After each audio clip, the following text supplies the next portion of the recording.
नमस्कार, दिल्ली न्यूज में आपका बहुत बहुत स्वागत है। चलिए देखते हैं आज की 10 फटाफट बड़ी खबरों को। भारत ऑस्ट्रेलिया वर्ल्ड कप का फाइनल मुकाबला देखने जाएंगे 100 से ज्यादा वीवीआईपी। आईसीसी विश्व कप 2023 का फाइनल आज गुजरात में अहमदाबाद के नरेंद्र मोदी स्टेडियम में खेला जाएगा।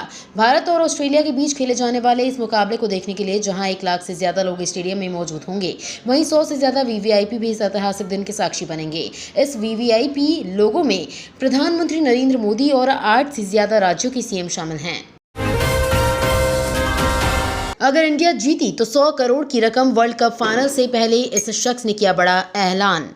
भारत और ऑस्ट्रेलिया के बीच बहुप्रतीक्षित फाइनल मुकाबला रविवार को खेला जाना है। इस बीच तमाम तरह के दावे प्रतिदावे सामने आ रहे हैं। वहीं कई लोग हैं जो भारत की जीत को लेकर कई तरह का ऐलान करने में भी जुटे हैं। कुछ ऐसा ही ऐलान किया है एस्ट्रोटॉक के सीईओ पुनीत गुप्ता ने भी किया है। पुनीत गुप्ता ने ऐलान किया है कि अगर भारत विश्व कप ट्रॉफी उठाने में कामयाब रहता है तो वो एस्ट्रोटॉक यूजर्स के बीच 100 करोड़ रुपए बांटेंगे।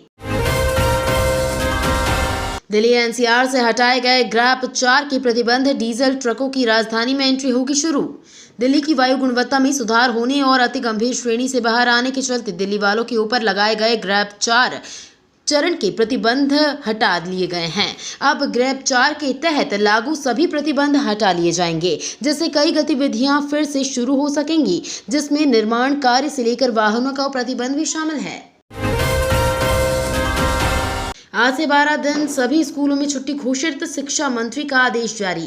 अभी देश के शिक्षा मंत्री द्वारा सभी स्कूलों में आदेश देते हुए सूचना जारी किया गया कि आज से 12 दिन सभी सरकारी और प्राइवेट स्कूल बंद होंगे। नवंबर के महीने में पर्व त्योहार खत्म होने के साथ साथ जबरदस्त ठंड लेकर आता है, इसलिए जब तक मौसम विभाग द्वारा ठंड को लेकर कोई अच्छी सूचना नहीं जारी किया जाता है तब तक सभी स्कूल बंद रहेंगे। ये सूचना प्रत्येक राज्य के लिए अलग अलग हो सकती है, क्योंकि भारत के उत्तरी राज्यों में अधिक ठंडी पड़ती है।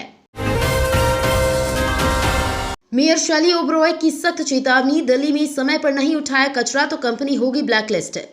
दिल्ली नगर निगम ने वेस्ट जोन के इलाके में सफाई का जिम्मा संभाल रही एक निजी कंपनी को लापरवाही बरतने पर फटकार लगाई है। उक्त कंपनी की ओर से इलाके से कचरा न उठाने पर निगम ने सख्त रवैया अपनाया है। मेयर डॉक्टर शैली ओबरॉय ने कंपनी के प्रतिनिधियों के साथ बैठक के दौरान चेतावनी देते हुए 2 दिन के भीतर कचरा इकट्ठा कर उठाने के निर्देश दिए हैं। उन्होंने कंपनी को चेतावनी दी है, अगर कूड़ा समय पर नहीं उठाया गया तो कंपनी को ब्लैकलिस्ट कर दिया जाएगा। दिल्ली में छठ महापर्व की तैयारी। मंत्री आतिशी ने कहा 1000 छठ घाट बनाए गए हैं। दिल्ली में छठ पर्व की तैयारियां जोर पर चल रही हैं। दिल्ली सरकार की मंत्री आतिशी और एमसीडी की टीम छठ घाटों की व्यवस्था करने में जुटी हुई है। ज्ञात हो कि दिल्ली की अरविंद केजरीवाल सरकार ने सभी को ये कड़े निर्देश दिए हैं कि छठ पूजा में किसी भक्तों को किसी भी तरह की समस्या होनी नहीं चाहिए। आतिशी ने के मुताबिक सभी घाटों पर सभी तरह की सुविधाओं का खास ख्याल रखा गया है। इसके अलावा सांस्कृतिक कार्यक्रमों की व्यवस्था भी की गई है। पूरी दिल्ली में लगभग 1000 ऐसे घाट बनाए गए हैं, जिनमें लाइट और साउंड टेंट जैसी सभी व्यवस्थाएं की गई हैं। छठ पूजा के चलते डाइवर्ट रहेंगे कई रूट। दिल्ली नोएडा आने जाने वालों को होगी परेशानी। शुक्रवार को नहाय खाए के साथ छठ महापर्व की शुरुआत हो चुकी है।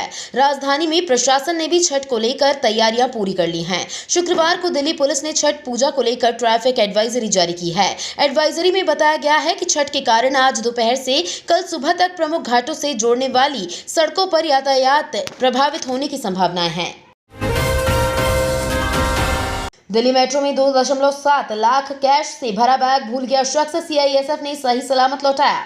दिल्ली मेट्रो की सुरक्षा में तैनात केंद्रीय औद्योगिक सुरक्षा बल ने आरके आश्रम मेट्रो स्टेशन पर एक लावारिस बैग पाया, जिसमें 2,70,000 रुपए नकदी थे। ये बैग इसके असली मालिक को दे दिया गया है। सीआईएसएफ ने एक बयान में बताया कि 17 नवंबर की दोपहर लगभग 2:30 बजे आरके आश्रम मेट्रो स्टेशन पर ड्यूटी करते समय शिफ्ट इंचार्ज ने चेकिंग पॉइंट के सीआईएसएफ मशीन के आउटपुट रोलर पर एक लावारिस बैग पड़ा हुआ मिला था। क्रेडिट कार्ड और पर्सनल लोन लेना अब नहीं होगा आसान। आरबीआई ने नियमों को किया सख्त।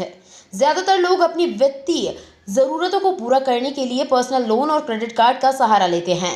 भारतीय बैंक और नॉन बैंकिंग फाइनेंस कंपनियां क्रेडिट कार्ड और पर्सनल लोन जैसे अनसिक्योर्ड लोन जारी करते हैं। हालांकि अब क्रेडिट कार्ड बनवाना और पर्सनल लोन लेना मुश्किल हो सकता है। भारतीय रिजर्व बैंक ने कुछ नियमों को सख्त कर दिया है। आरबीआई ने बैंकों और नॉन बैंकिंग फाइनेंशियल कंपनी के अनसिक्योर्ड लोन पोर्टफोलियो से जुड़े नियमों को टाइट किया है। एनजीटी ने दिल्ली समेत 10 राज्यों से पूछा, प्रदूषण मुक्ति के लिए क्या किया? 23 को दाखिल करना है जवाब। दिल्ली एनसीआर में लगातार बिगड़ती हवा की स्थिति को देखते हुए राष्ट्रीय हरित अधिकरण ने दिल्ली, पंजाब समेत 10 राज्यों और वायु गुणवत्ता की बेहतरी के लिए काम करने वाली एजेंसियों से जवाब तलब किया है। एनजीटी ने पूछा है कि प्रदूषण से निपटने के लिए क्या कदम उठाए गए हैं। इसका ब्यौरा अगली सुनवाई पर दिया जाएगा। तो ये थी आज की बड़ी खबरें। डेली खबरों से अपडेट रहने के लिए चैनल को सब्सक्राइब करना बिल्कुल ना भूलें। धन्यवाद।